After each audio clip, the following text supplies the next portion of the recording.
are a country of only 11 million people. So when I opened my Twitter account, Ecuador is not even trending anymore. It wasn't even trending the first day. The lack of attention for small populations like that is not easy to get out there. So my hope today is to kind of like just quickly share a little bit so that you get ideally to tweet, Facebook, or share, and donate one time at least. So basically, there's a thing called the Pacific Ring of Fire. The earthquake happened last week in Japan, and then the waves continued, and then they hit Ecuador. The Ecuador earthquake was 7.8 in the Richter scale. The Japan earthquake was 7.2. Richter scale is not linear. So the Ecuadorian earthquake ended up being 20 times harder than Japan. This is the strongest earthquake since 1949.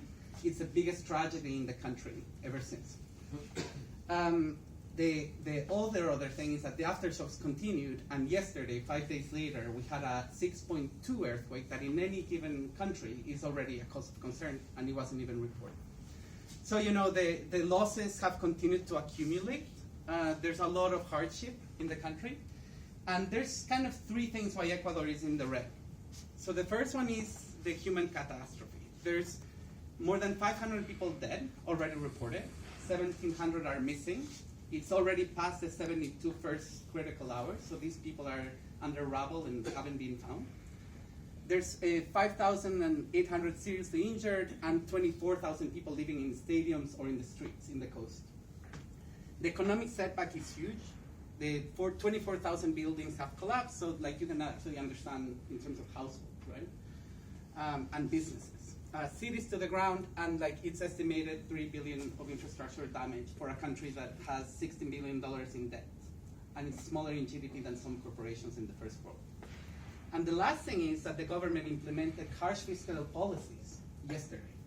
So citizens are paying higher VAT tax themselves, and they are facing also, like SMEs are having to give up profits, but people are happy to do it to an extent.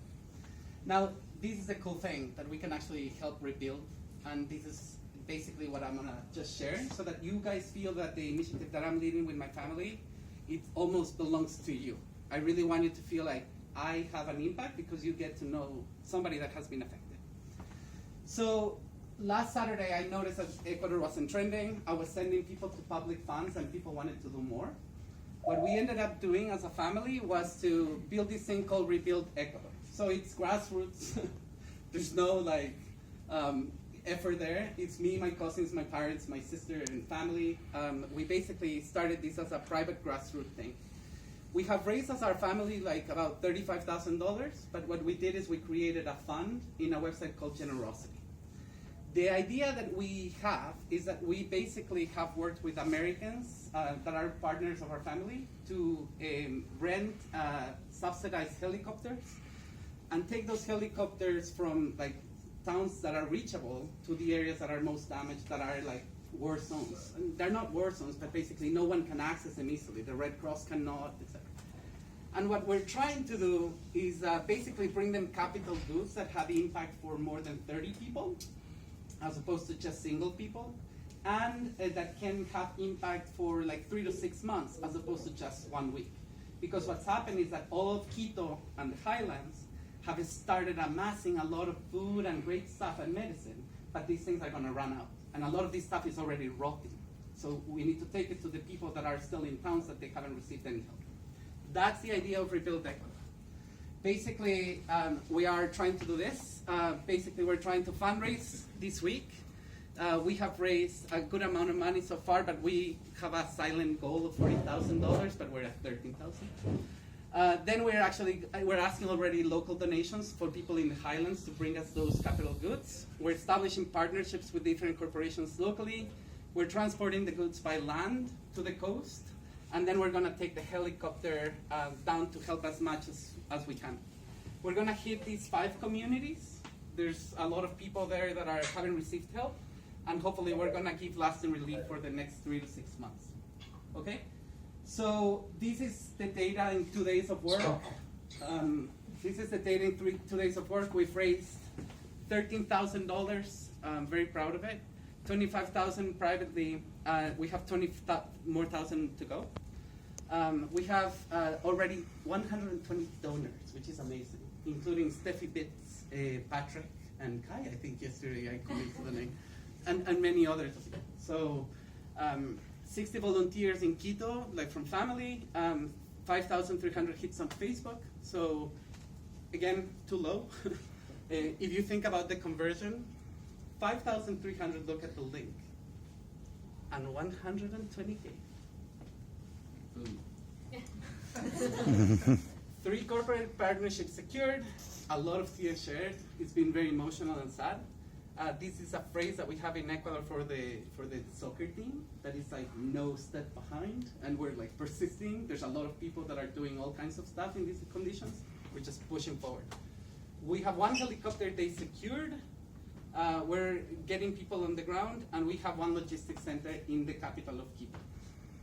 So that's it, guys.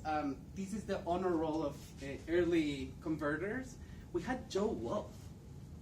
Like, you know, that's so cool. He saw the post and he just went and gave. And it's like, these are like the early believers, if you will. You can see the amount of people on day 1. Day 2, it shrinks. And so day 3 is today. So I'm raising this because a lot of people want to have direct impact. Now, that's one initiative that is driven by one family, and maybe you're like, hey, I need better ROI or better assurances on the money that I give, which is totally fine. And so like, there's 4 ways that you can actually help from abroad.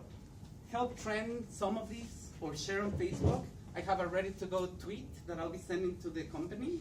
Just post it in Facebook, drop it in Facebook, like on Twitter. Pressure for aid, if you talk to other people, maybe at the pub or wherever, donate time, capital, or thoughts. And then if you can, give some donation. And I'm gonna wrap up now basically by saying that if the family initiative is not the cup of tea that you have, or you have other people asking, I mean, all of these organizations have official relief funds that provide emergency support. And I think Rafa was working on one that is not listed here with the philanthropy. Oh no, it's right here. Okay? So, not meant to be a Debbie Downer. I will report progress as we go, and the first day that we take the helicopter is gonna be a huge day.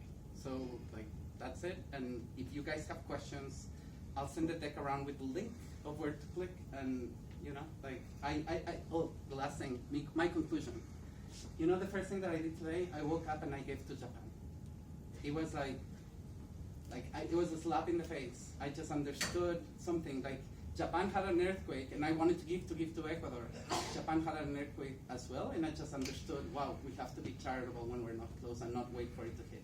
I think it's the first time that I've been as closely hit and understood for life that even $5 from the pub money that I was going to spend to the earthquake victims goes a long way. Yeah. So sorry for the preaching, if I was preaching, but it's meant to be a rallying call. Yes. Thank you.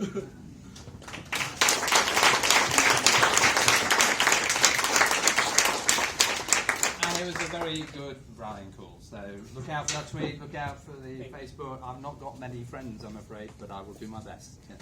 Very select bunch of 20